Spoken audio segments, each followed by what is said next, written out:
नमस्कार। कहानी सागर में आपका हार्दिक स्वागत है। आज सुनिए कहानी पिता की दुआ और बद्दुआ। प्राचीन भारत में काशी से कुछ दूरी पर एक छोटा सा गांव था, जहां एक वृद्ध अर्षि देवदत्त अपनी अंतिम आयु व्यतीत कर रहे थे। वे शांत, सहनशील और अत्यंत बुद्धिमान व्यक्ति थे। उनके 5 पुत्र थे, जिनमें सबसे बड़ा पुत्र शिवानंद एक धनी जमींदार था। वह को दिन भर खेतों में काम करता, भूमि की देखभाल करता और मेहनत करता, लेकिन अपने वृद्ध पिता की सेवा करते हुए कभी कभी ऊब जाता। उसके मन में यह विचार आता कि यह जिम्मेदारी कब समाप्त होगी। शाम को जब शिवानंद थका मांदा घर लौटता तो अर्षि देवदत्त उसकी थकान को महसूस करते, लेकिन कुछ कहे बिना अपनी आंखें झुका लेते।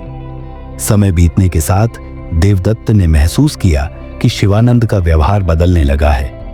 वह जान गए कि पुत्र अब उन्हें एक बोझ समझने लगा है। एक दिन देवदत्त ने शिवानंद को बुलाया और कहा, बेटा, मैं समझता हूं कि मेरी सेवा करना तुम्हारे लिए कठिन हो रहा है। चिंता मत करो, मैं शीघ्र ही दूसरे पुत्र के पास चला जाऊंगा।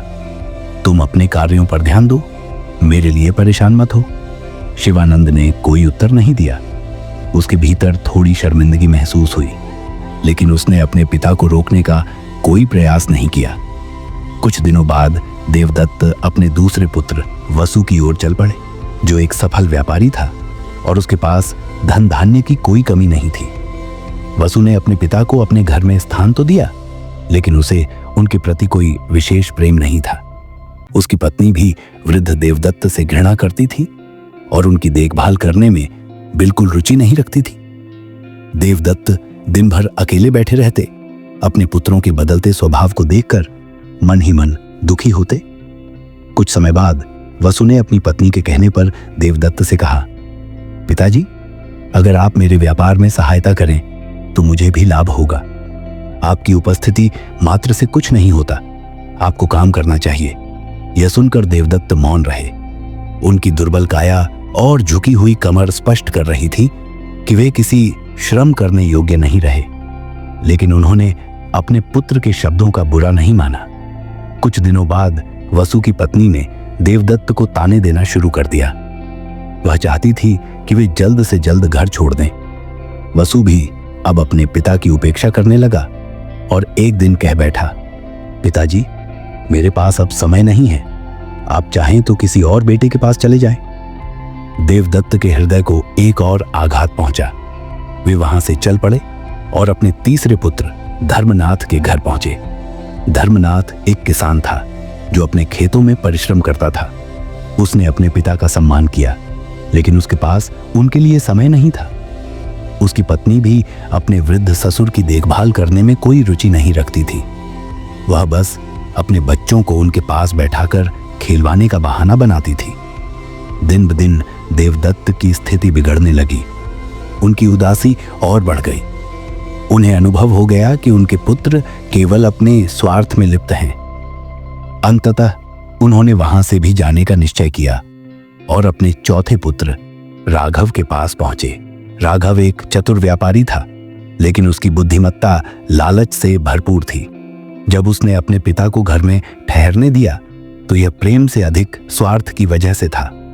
वह सोचता था कि शायद उसके पिता के पास कोई गुप्त धन होगा, लेकिन जब उसे पता चला कि देवदत्त के पास कोई संपत्ति नहीं है तो उसका व्यवहार भी बदल गया। उसकी पत्नी देवदत्त को ताने मारती और कहती, इनकी सेवा करने से हमें क्या लाभ? जब यह कुछ दे नहीं सकते तो हमारे घर क्यों पड़े हैं? राघव भी अपनी पत्नी के कहने में आ गया और एक दिन कह दिया, पिताजी, अब आप यहां और नहीं रह सकते, आपको किसी और के पास जाना होगा। अब देवदत्त के पास केवल एक ही आश्रय बचा था, उनका सबसे छोटा पुत्र हरीश। हरीश अत्यंत गरीब था, दिन भर मेहनत मजदूरी करता था, लेकिन वह ईमानदार और सच्चे मन का व्यक्ति था। जब देवदत्त उसके घर पहुंचे तो हरीश और उसकी पत्नी ने उनका हृदय से स्वागत किया। हरीश ने अपने थोड़े से धन में से अपने पिता के लिए औषधियां खरीदी और उनकी सेवा में कोई कमी नहीं रखी। देवदत्त को पहली बार अपने किसी पुत्र के घर में वास्तविक प्रेम और सम्मान मिला। वे मन ही मन ईश्वर को धन्यवाद देने लगे। हरीश और उसकी पत्नी दिन रात उनकी देखभाल करते और कभी उन्हें बोझ नहीं समझते थे। कुछ समय बाद देवदत्त की स्थिति और बिगड़ गई। एक दिन उन्होंने हरीश को अपने पास बुलाया और कहा, बेटा, मेरे अंतिम दिन आ चुके हैं, लेकिन मैं तुझे एक रहस्य बताना चाहता हूं। हरीश ने हाथ जोड़कर कहा, पिताजी, कृपया ऐसा मत कहिए, आपके बिना हम कैसे रहेंगे। देवदत्त ने मुस्कुराते हुए कहा, बेटा, जीवन का यह नियम है, हर जीव को अंततः इस संसार को छोड़ना होता है, लेकिन मैं तुझे एक अमानत सौंपना चाहता हूं। देवदत्त ने बताया कि काशी के बाजार में एक वृद्ध व्यापारी वर्धमान के पास उनकी एक अमानत रखी हुई है। देवदत्त ने हरीश को आदेश दिया कि वह वर्धमान के पास जाए और उनसे वह अमानत प्राप्त करे। कुछ दिनों बाद देवदत्त इस संसार को छोड़कर चले गए। हरीश और उसकी पत्नी अत्यंत दुखी हुए। हरीश ने अपने भाइयों को उनके पिता की मृत्यु की सूचना दी और वे सभी अंतिम संस्कार में सम्मिलित हुए। कुछ दिनों बाद हरीश ने काशी जाकर वर्धमान से वह अमानत प्राप्त की। जब उसने संदूक खोला तो उसमें काशी के कई प्रतिष्ठित व्यापारिक प्रतिष्ठानों के स्वामित्व पत्र, कुछ बहुमूल्य रत्न और कुछ स्वर्ण मुद्राएं थीं। हरीश ने अपने भाइयों को बुलाया और ईमानदारी से उन्हें उनका हिस्सा देने की बात की, लेकिन भाइयों ने लालच में आकर पूरा धन मांग लिया। हरीश ने अपने पिता की इच्छा का सम्मान करते हुए वही किया जो सही था। समय बीता और हरीश ने अपनी ईमानदारी और मेहनत से काशी में अपना व्यवसाय स्थापित कर लिया।